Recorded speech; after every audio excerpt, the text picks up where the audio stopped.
কিরে বন্ধু শাহেক, তুই তুই দেশে কবে আসলি? কি বলবো রে, দুঃখের কথা। হুটহাট করে দেশে চলে আসছি, কাউরে বলতে পারি নাই।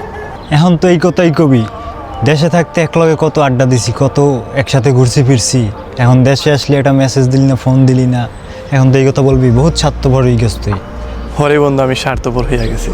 এই প্রবাসে কত কষ্ট করে কেউ দেখে না। দেশের মানুষ হয়তো ভাবে প্রবাসে তাইকে কত শান্তিতে দিন কাটাইতেছি, তবে আমরা প্রবাসীরা বুঝি পরিবার প্রিয়জন ছাড়া প্রবাসে সময় কাটানো কত কষ্ট।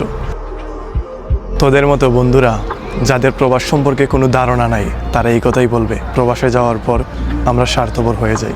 তবে আমরা জানি প্রবাসের প্রত্যেকটা সেকেন্ড, প্রত্যেকটা মিনিট, প্রত্যেকটা ঘন্টা কীভাবে কাটে। তোর এই ইমোশনাল ডায়লগ বন্ধ কর, তোর লগে আমার লগে আর কোনো সম্পর্ক নাই।